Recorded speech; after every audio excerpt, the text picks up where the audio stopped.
আসসালামু আলাইকুম ওয়া রাহমাতুল্লাহি ওয়া বারাকাতুহু নাহমাদুহু ওয়া নুসাল্লি আলা রাসূলিহিল কারীম আউযু বিল্লাহি মিনাশ শাইতানির রাজীম বিসমিল্লাহির রাহমানির রাহিম ওয়াল কাযিমিনাল গায়যা ওয়াল আফিনা আনিন নাস আল্লাহু ইউহিব্বুল মুহসিনিন সাদাকাল্লাহুল মাওলানাল আযীম ওয়া সাদাকা রাসূলুহুন নবিয়্যুল কারীম। সুপ্রিয় দর্শক মণ্ডলী, মহান আল্লাহ তাআলার শুকরিয়া আদায় করে আপনাদের সকলকে স্বাগত জানিয়ে শুরু করতে যাচ্ছি আজকের সুন্দর আয়োজন, চমৎকার আয়োজন, আপনাদের প্রিয় অনুষ্ঠান ইসলাম আমরা। আল্লাহ রাব্বি করিম প্রকৃত মুমিনকে আল্লাহ তাআলা পুরস্কৃত করেছেন, পুরস্কৃত করে থাকেন এবং হুকুম দিয়েছেন মুমিনদেরকে উদখুলু ফিস সিলমি কাফা, হে ঈমানদারগণ তোমরা ইসলামে পরিপূর্ণরূপে প্রবেশ করো। পরিপূর্ণরূপে একজন মুমিন যখন ইসলামে প্রবেশ করে তখন তার প্রকৃত চরিত্র নিয়ে পবিত্র কোরআনে হাকিমে অনেকগুলো আয়াত আল্লাহ তাআলা নাজিল করেছেন। এক জায়গাতে আল্লাহ তাআলা বলে দিয়েছেন যে মুহসিন কারা, প্রকৃত মুমিন কারা, মুমিনের শক্তি কি আল্লাহ তাআলা বলে দিয়েছে আল কাযিমিনাল গায়যা ওয়াল আফিনা আনিন নাস আল্লাহু ইউহিব্বুল মুহসিনিন। যারা রাগকে হজম করে, মানুষদেরকে ক্ষমা করে, আল্লাহ তাআলা তাদেরকে পছন্দ করেন। এবং অপর আয়াত আল্লাহ তাআলা বলেছেন ইউহিব্বুত তাওয়াবিন ওয়া ইউহিব্বুল মুতাতাহহিরিন, যারা তাওবা করেন, পবিত্রতা অর্জন করেন, আল্লাহ তাআলা তাদেরকে পছন্দ করেন। অপর আয়াত আল্লাহ তাআলা বলে দিয়েছেন ওয়াবাশশিরিস সাবিরিন, যারা সংযম নিজেকে গুটিয়ে নেয়, গুটিয়ে রাখে এবং সংযমতা, সহনশীলতা অবলম্বন করে, আল্লাহ তাআলা তাদেরকে পছন্দ করেন, বলেছেন তাদেরকে শুভ সংবাদ দাও। তাই মুমিনের প্রকৃত শক্তি এবং সংযম নিয়ে আজকে বিস্তারিত কথা বলবেন বিশিষ্ট ইসলামী চিন্তাবিদ, মিডিয়া আলোচক, লেখক ও গবেষক মুফতি মোহাম্মদ রুহুল আমিন কাসেমি, খতিব, কাউলার বাজার, জামে মসজিদ, ঢাকা। সাথে আছি আমজাদ হোসেন হেলালি। আসসালামু আলাইকুম ওয়া রাহমাতুল্লাহ। ওয়ালাইকুম আসসালাম ওয়া রাহমাতুল্লাহ। মোহতারাম, কেমন আছেন? আলহামদুলিল্লাহ ভালো, আপনি কেমন আছেন? আলহামদুলিল্লাহ, আল্লাহ তাআলা ভালো রেখেছেন। আপনার কাছে আমরা জানবো যে মুমিনের প্রকৃত শক্তি আসলে বলতে কি বোঝায়। রাসূল আকরাম সাল্লাল্লাহু আলাইহি সাল্লাম হাদিসে পাকে যেমনটি বলেছেন যে প্রকৃত বীর বাহাদুর সেই নয় যে অপরকে পরাজিত করতে পারে, বরং প্রকৃত বীর বাহাদুর হলো সেই যে প্রচণ্ড রাগ উঠে রাগকে দমন করতে পারে, প্রতিশোধ নেয় না, নিজেকে কন্ট্রোল করে, অর্থাৎ কোনোভাবেই তার থেকে কোনো জুলুম প্রকাশিত হয় না। আমরা দেখেছি যে এই যে একজন মুমিনের ভেতরে এই গুণটা কত জরুরি, বিশেষ করে হজের সময় এই গুণটা খুবই জরুরি। কারণ হজ্জে মবরুর বলা হয়েছে বিরজুন, বিরজুন শব্দের সাথে কিন্তু সংযমের একটা গভীর তাআল্লুক, গভীর সম্পর্ক রয়েছে। বিস্তারিত আলোচনা আপনার কাছে আমরা শুনবো। আলহামদুলিল্লাহি রাব্বিল আলামিন ওয়াস সালাতু ওয়াস সালামু আলা সাইয়্যিদিল আমবিয়া ওয়াল মুরসালিন ওয়া আলা আলিহি ওয়া আসহাবিহি আজমাইন। قال الله سبحانه وتعالى يا أيها الذين آمنوا استعينوا بالصبر والصلاة إن الله مع الصابرين صدق الله العظيم।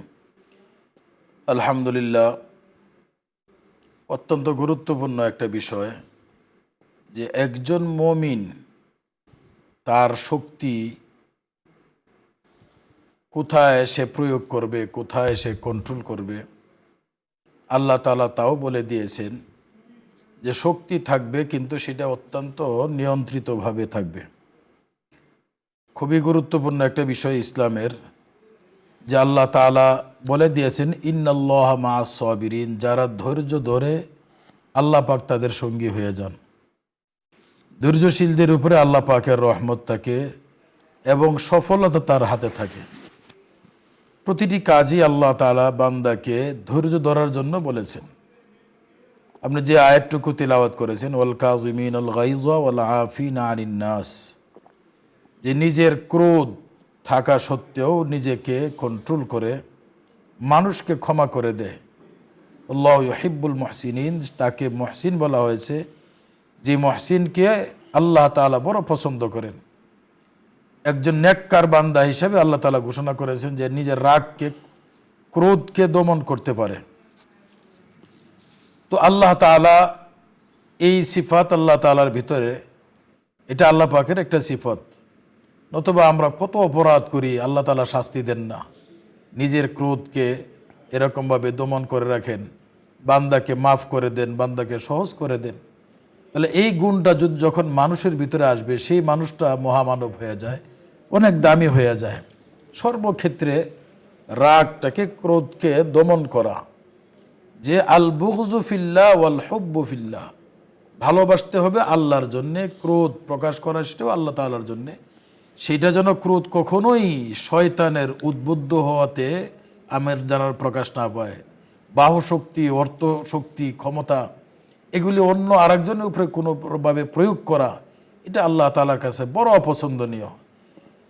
তো আল্লাহ তাআলা হজের ব্যাপারে এই কথা বলছেন, আল হাজ্জু আশহুরুম মা'লুমাত ফামান ফারাদা ফীহিন্নাল হাজ্জা ফালা রাফাসা ওয়ালা ফুসুকা ওয়ালা জিদালা ফিল হজ। অশ্লীল কাজ করা যাবে না, এরকমভাবে ফাসিকি কাজ করা যাবে না, ওয়ালা জিদালা ফিল হজ, কারোর সঙ্গে কোনো রকমের বাক বিতণ্ডতা, শক্তি ক্ষমতা প্রয়োগ করা, কারো উপরে রাগ দেখানো, এটা হজের জন্য একেবারেই নিষিদ্ধ একটা কাজ। এখন হজের মৌসুম, সারা পৃথিবীর আল্লাহর বান্দারা আসতেছেন, প্রত্যেকের উপরে এই বিধান যে কখনোই তুমি কোনো অবস্থাতেই আরেকজনের উপরে ক্রোধ প্রকাশ করবে না, তাহলেই তোমার হজ নিখুঁতভাবে আল্লাহ তাআলার কাছে সেটা কবুল হয়ে যাবে। তো এই ক্রোধ রিপু এটা শয়তান পরিচালনা করে, যে আমার সামনে আরেকজন এরকম কথা বললো, তাকে আমি দেখে নিব। এই জাতীয় কথাগুলো একমাত্র শয়তান মানুষকে উদ্বুদ্ধ করে। আর আল্লাহ তাআলা বলছেন তাকে ক্ষমা করে দাও, তুমি ক্ষমা পাবে। তুমি চুপ থাকো তো আল্লাহ তাআলার রহমত তোমার উপরে আসবে। তো এই ক্রোধকে হজম করাকে আল্লাহ তাআলা মুহসিন বলেছেন, আল্লাহু ইউহিব্বুল মুহসিনিন, নেককার, এবং সেই নেককারকে আল্লাহ তাআলা বড় পছন্দ করেন। এবং আমি যে আয়াতটুকু তেলাওয়াত করেছি, ইন্নাল্লাহা মা'আস সাবিরিন, যে আল্লাহ তাআলা ধৈর্যশীলদের সঙ্গে আছেন এবং তার সফলতা আল্লাহ তাআলা নিশ্চিত করে দেন। এবং আল্লাহ তাআলা কোরআনের অসংখ্য আয়াতের মধ্যে বলেছেন। আপনি চমৎকার বলছিলেন। দর্শক মণ্ডলী, আলোচনা করছেন মুফতি মোহাম্মদ রুহুল আমিন কাসেমি। আমরা আলোচনা আজকে যে বিষয় নিয়ে করছিলাম তা হলো প্রকৃত মুমিনের শক্তি। প্রকৃত মুমিনের শক্তি অর্থ হলো নিজেকে দমন করে রাখা। একজন মুমিন, একজন মানুষ নিজেকে প্রচণ্ড ক্রোধে নিজেকে যখন দমন করে রাখতে পারে, নিজের উপরে নিজের কন্ট্রোল আছে, তাহলে এই মানুষটা সব ধরনের জুলুম থেকে, সব ধরনের গুনাহ থেকে, সব ধরনের অশ্লীলতা থেকে, সব ধরনের পাপাচার থেকে নিজেকে সে কিন্তু রক্ষা করতে পারবে। কারণ সে সব ধরনের গুনাহ নিজেকে, নিজের উপরে নিজের কন্ট্রোল আছে। রাসূল আকরাম সাল্লাল্লাহু আলাইহি সাল্লাম বলেছেন, যে ব্যক্তি তার জবান থেকে, তার হাত থেকে, তার মেধা থেকে অপর ব্যক্তি নিরাপদ, প্রকৃত মুসলিম তাকে বলা হয়েছে। আল মুসলিমু মান সালিম আল মুসলিমুনা মিন লিসানিহি ওয়া ইয়াদি, যার হাত থেকে, যার জবান থেকে অন্য ব্যক্তি নিরাপদ। আমাদের সমাজে আমরা দেখেছি, মানুষ যখন রেগে যায় তখন অশ্লীল কথাবার্তা বলতে থাকে, প্রচণ্ড কথাবার্তা বলতে থাকে, নিজের উপরে নিজে কন্ট্রোল হারিয়ে ফেলে। তখন তাকে জিজ্ঞেস করলে তখন বলে যে আমি আসলে আমার উপরে আমি কন্ট্রোল রাখতে পারিনি, আমি জ্ঞান বুদ্ধি হারিয়ে ফেলেছি। এর জন্য বুজুর্গানের দিন বলেছেন, আউয়ালুল গাযাবে জুনুবুন ও আখিরুহা নাদাবুন, রাগের প্রথমে হলো পাগলামি, পরে হলো লজ্জা, কি করেছি, কি করলাম। এজন্য প্রকৃত মুমিনকে বলা হয়েছে যে তুমি তোমাকে কন্ট্রোল করো, তোমার উপরে তুমি কন্ট্রোল রাখো। নিজের উপরে নিজে যখন সম্পূর্ণরূপে আমরা কন্ট্রোল রাখবো, ঠিক অনুরূপভাবে এই কন্ট্রোলের বহিঃপ্রকাশ কিন্তু হজের মধ্যে পাওয়া যায়। হজের সফরটা শুরু থেকে নিয়ে একেবারে শেষ পর্যন্ত পুরো সফরে 40 দিনের হতে পারে, 42 দিন হতে পারে, 45 দিন হতে পারে, তার থেকে বেশি হতে পারে, লম্বা চড়া একটা সময় কিন্তু আমি বাড়ির থেকে দূরে থাকবো। এই সফরের মধ্যে তো স্বাধীনভাবে চলার কোনো সুরত নেই। রাস্তায় বিলম্ব হচ্ছে, বিমানে লেট হচ্ছে, বা বিমানে সেখানে থাকতে হচ্ছে। অর্থাৎ ইজতেমাই জিন্দেগি, সমষ্টিগত জিন্দেগি আমরা যাপন করছি। সেখানে অনেক কিছু আছে নিজের স্বভাবের বিপরীত চলবে, সেখানে কিন্তু নিজেকে কন্ট্রোলে রাখতে হবে। নিজের উপরে একেবারে 100% কন্ট্রোল যিনি থাকবে তিনি প্রকৃত বীর বাহাদুর, তাকে বলা হয়েছে প্রকৃত বাহাদুর। অর্থাৎ অন্যকে ছাড় দেওয়ার মানসিকতা, অন্যের জন্য ছাড় দেওয়ার মানসিকতা। প্রচণ্ড আপনার ভেতরে রাগ উঠছে, তারপরেও কন্ট্রোল করে কোনোভাবে অশ্লীলতা, গর্হিত কাজ, ঝগড়া এবং গীবত সাক্ষাৎ আসছে না। রাসূল আকরাম সাল্লাল্লাহু আলাইহি সাল্লাম বলেছেন, এই ধরনের ব্যক্তি যখন হজ করবে, আল্লাহ রাব্বুল কারীম এই হজের জন্য পুরস্কার দেবেন, লাইসা লাহু সাওয়াবুন ইল্লাল জান্নাহ, তার সওয়াব একমাত্র জান্নাত ছাড়া আর কিছুই নয়। এজন্য হজ্জে মবরুর, বিররুন থেকে মবরুরুন শব্দটি এসেছে। একজন হাজী সাহেবের জন্য বীর অর্থাৎ সৎ, ন্যায়পরায়ণতা, সততা অত্যন্ত জরুরি, যা একজন প্রকৃত মুমিনের পরিচয় দান করে। দর্শক মণ্ডলী, আলোচ্য বিষয় নিয়ে যদি আপনার কোনো কিছু জানার থাকে, বুঝার থাকে, আপনি চাইলে প্রশ্ন করতে পারেন, অথবা ইসলামের যে কোনো মাসলা মাসাইল নিয়ে আপনি প্রশ্ন করতে পারেন। আপনি চেষ্টা করতে আছেন, ইনশাআল্লাহ আমরা দেখতে পাচ্ছি। মোহতারামের কাছে আমি ছোট্ট করে জানবো, আমার দর্শক চেষ্টা করছেন, আশা করছি কানেকশন পেয়ে যাবেন, যে সংযমের একটা যোগসূত্র কিন্তু রয়েছে আপনার প্রকৃত মোমেন। আল্লাহ তাআলা কোরআনে কারীমের মধ্যে মোমেনদের পরিচয় বিভিন্নভাবে তুলে ধরেছেন। যেমন সূরাতুল মুমিনুনে কাদ আফলাহাল মুমিনুন বলে মুমিনের পরিচয় দিয়েছেন। আবার অপর আয়াতে বলেছেন যে উদখুলু ফিস সিলমি কাফা, তোমরা প্রবেশ করো। আবার এখানে বলেছেন ওয়াসারিউ ইলা মাগফিরাতিম, তোমরা দৌড়িয়ে যাও ক্ষমার দিকে। মানে মুমিনদের পরিচয় বিভিন্নভাবে আল্লাহ তাআলা তুলে ধরেছেন। এবং সূরাতুল বাকারার শুরুতেও আপনি দেখেছেন যে মুমিনদের পরিচয় আল্লাহ তাআলা বলেছেন আল্লাযীনা ইউমিনুনা বিল গায়বি ওয়া ইয়াকিমুনাস সালাতা ওয়া মিম্মা রাযাকনাহুম ইউনফিকুন। আবার অপর আয়াতে যেটা আপনি বলেছেন ওয়াবাশশিরিস সাবিরিন, মানে প্রত্যেকটা বিষয়ের সাথে কিন্তু সংযমের একটা পরিচয় আছে। এবং সংযম মানুষের জীবনে কত প্রয়োজন আপনার কাছে আমরা শুনবো। সংযম অত্যন্ত প্রয়োজনীয় একটা জিনিস। আপনি যেটা বললেন যে মুমিনের সব সাইড, অল সাইড সে তা কন্ট্রোল রাখবে। আল্লাহ পাক যা করতে বলবেন শুধু তা করবে, যা ছাড়তে বলবেন তা ছেড়ে দিবে। সেখানে তার নিজস্ব কোনো গরজ গায়ে থাকবে না। মা আতাকুমুর রাসূলু ফাখুযু ওয়া মা নাহাকুম আনহু ফান্তাহু। তো সমস্ত সাহাবাই কেরাম এই কথাটা মেনে নিয়েছিলেন যে আল্লাহ রাসূল যা করতে বলবেন শুধু তাই করব, যা ছাড়তে বলবেন তা ছেড়ে দিব। তো সাহাবাই কেরামের এই সিফাতের উপরে আল্লাহ তাআলা বড় সন্তুষ্ট হয়ে গেছেন। রাদিয়াল্লাহু আনহুম ওয়া রাদু আন, আল্লাহ তাআলাও তাদের উপরে খুশি এবং তারাও আল্লাহ তাআলার উপরে খুশি। তো সাহাবাই কেরামের ভিতরে সংযম অত্যন্ত বেশি ছিল। হযরত আবু বকর সিদ্দিক রাদিয়াল্লাহু তাআলা আনহু, তিনি অত্যন্ত নরম মনের মানুষ আমরা ছিলেন। শুনবো আপনার কথা। আমাদের দর্শক কানেকশন পেয়েছেন। আসসালামু আলাইকুম ওয়া রাহমাতুল্লাহ। জি দর্শক, পরিচয় বলে প্রশ্ন করুন। ওয়ালাইকুম আসসালাম। জি প্রশ্ন বলুন। আমি একটা প্রশ্ন করব। রাতের নামাজ কি এখন 5:30 পড়া যাবে? আর জি 2 নাম্বার প্রশ্ন, জি বলুন। কোরআন শরীফের সিজদা কি বসে থেকে দেওয়া যাবে? ধন্যবাদ। আর 3 নাম্বার প্রশ্ন, আমি দাঁড়ায় নামাজ পড়ি, কিন্তু আমার শরীরের ওজনের কারণে আমি 2 পা মানে একসাথে পড়তে পারি না, নামাজ কি হবে? জি ধন্যবাদ।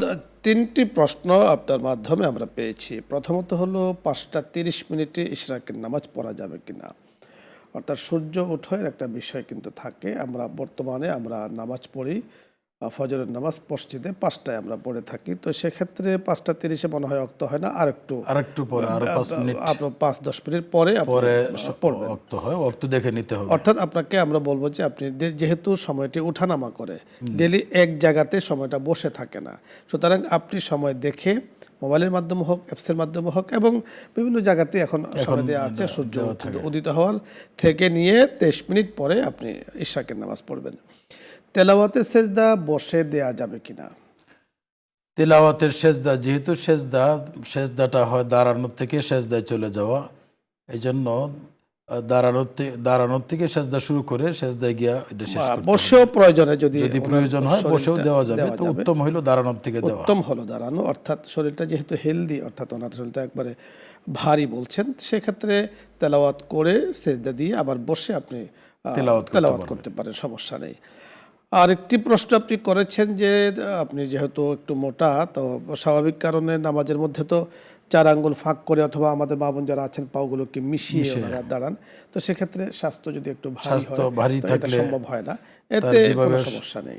ভালো হয়, এভাবে করতে পারবেন। অর্থাৎ এগুলো হলো মুস্তাহাব বিষয়, নফল বিষয়, সুন্নাহ বিষয়। এদের ক্ষেত্রে যদি কোনো জায়গাতে একটু বেশ কম হয়, নামাজের সমস্যা হয় না। নামাজের মধ্যে ফরজ ওয়াজিব ঠিক মতো করতে হবে, এটা হলো মৌলিক বিষয়। পরের প্রশ্ন। আসসালামু আলাইকুম। জি টিভির ভলিউম কমিয়ে প্রশ্ন করি। কুষ্টিয়া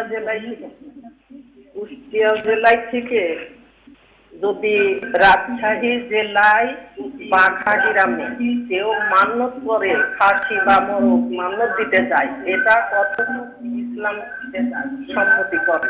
জি এটা কি যাওয়া যাবে না গুনাহ হবে? বুঝতে পেরেছি। আর আরেকটা প্রশ্ন হলো যে আমার আমার একটা মেয়ে, আমার একটা ভাগ্নি, সেই ভাগ্নিটা যদি সম্ভবত কানেকশন বিচ্ছিন্ন। একটি প্রশ্ন আমরা বুঝতে পেরেছি কিছুটা, তা হলো মান্যতের বিষয়ে আপনি জানতে চেয়েছেন।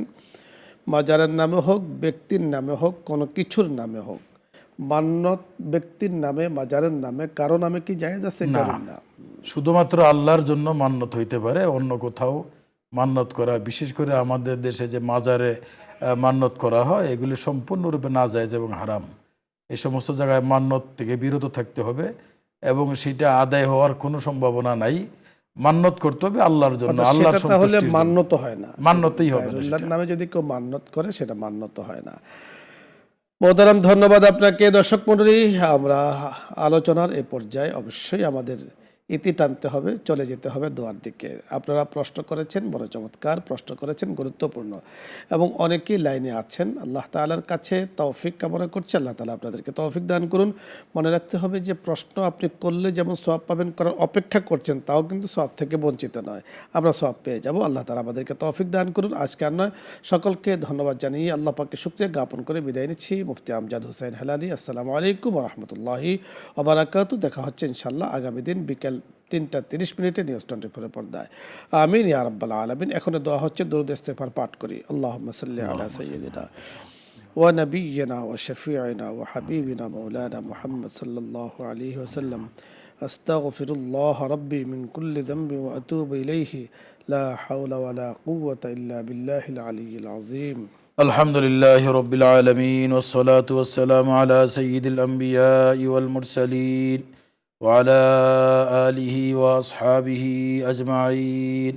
ربنا ظلمنا أنفسنا وإن لم تغفر لنا وترحمنا لنكونن من الخاسرين. رب اغفر وارحم وأنت خير الراحمين. يا حي يا قيوم برحمتك نستغيث. لا إله إلا الله وحده لا شريك له লাহুল মুলকু ওয়া লাহুল হামদু ওয়া হুয়া আলা কুল্লি শাইইন কাদির। আয় আল্লাহ রাব্বুল আলামিন, আয় আল্লাহ এই হজের মাসে, আয় আল্লাহ আজকে যে গুরুত্বপূর্ণ বিষয় আয় আল্লাহ আমরা নিয়ে আলোচনা করেছি, আল্লাহ মেহেরবানি করে এই আলোচনাগুলি কবুল আর মঞ্জুর করে নাও। আয় আল্লাহ এই প্রতিষ্ঠান, এই অনুষ্ঠানের সঙ্গে যারা জড়িত আছেন, আল্লাহ মেহেরবানি করে সবাইকে তুমি কবুল আর মঞ্জুর করে নাও। আয় আল্লাহ নিউজ 24 এবং ইসলাম ও আমরার সঙ্গে যারা জড়িত, আল্লাহ সমস্ত মানুষকে আল্লাহ তুমি কবুল আর মঞ্জুর করে নাও। সারা বিশ্ব থেকে বাংলা ভাষাভাষী যারা শুনতেছেন, সহি কোরআন ও হাদিসের এই আলোচনাগুলি শুনে যারা আমলের জন্য প্রস্তুত হন, আল্লাহ প্রত্যেকের আমলকে তুমি কবুল আর মঞ্জুর করে নাও। এই অনুষ্ঠানকে তুমি কিয়ামত পর্যন্ত কায়েম ও দায়েম ফরমাও। আয় আল্লাহ বিশেষ করে বসুন্ধরা গ্রুপের চেয়ারম্যান সাহেব, আয় আল্লাহ তাকে সুস্থতা নসিব ফরমাও। আল্লাহ তার পরিবারের সকল সদস্যদেরকে আল্লাহ সুস্থতা নসিব ফরমাও। আল্লাহ যারা ইন্তেকাল করেছেন, তার মা বাবা আত্মীয় স্বজন সবাইকে তুমি মাফ করে দাও। আয় আল্লাহ মেহেরবানি করে, আয় আল্লাহ এই ধৈর্যের উপরে, সংযমের উপরে আমরা প্রত্যেকটা মুসলমান যেন চলতে পারি, আল্লাহ সবাইকে সেই তৌফিক নসিব ফরমাও। আমরা যেন মুহসিন হইতে পারি, নিজের ক্রোধকে কন্ট্রোল করতে পারি, আয় আল্লাহ নিজের ধৈর্যের উপরে যেন অবিচল থাকতে পারি, সেই তৌফিক নসিব ফরমাও। আয় আল্লাহ বিশেষ করে যারা হজে গিয়েছেন, যারা হজে যাবেন, আয় আল্লাহ তাদেরকে আল্লাহ বিশেষ করে এই ধৈর্য আল্লাহ ধারণ করে তারা যেন আয় আল্লাহ কবুল মাবরুর হজ নিয়ে তারা ঘরে ফিরতে পারেন। আল্লাহ মেহেরবানি করে সবাইকে সেই তৌফিক নসিব ফরমাও। আয় আল্লাহ মেহেরবানি করে, আয় আল্লাহ আমাদের এই অনুষ্ঠানের সঙ্গে যারা জড়িত আছেন সবাইকে তুমি মাফ করে দাও। সারা পৃথিবীর সমস্ত মুসলমানদেরকে মাফ করে দাও। আয় আল্লাহ সারা পৃথিবীর সমস্ত মুসলমান হজে আসতেছেন, নিরাপদে আল্লাহ তোমার ঘরের মেহমান হওয়ার তৌফিক নসিব ফরমাও। সহি সালামতে সুস্থভাবে হজের যাবতীয় আহকাম আরকানগুলো আদায় করার তৌফিক নসিব ফরমাও। আয় আল্লাহ হজের কাজ শেষ করে সুস্থভাবে আল্লাহ প্রত্যেকেই যেন নিরাপদে যার যার ঘরে আল্লাহ মা বাবা স্ত্রী ছেলে মেয়ের কাছে তারা ফিরে যেতে পারে, আল্লাহ সবাইকে সেই তৌফিক নসিব ফরমাও। ওয়া সাল্লাল্লাহু তাআলা আলা খায়রি খালকিহি মুহাম্মাদ ওয়া আলা আলিহি ওয়া আসহাবিহি আজমাইন বিরহমাতিকা ইয়া আরহামার রাহিমিন।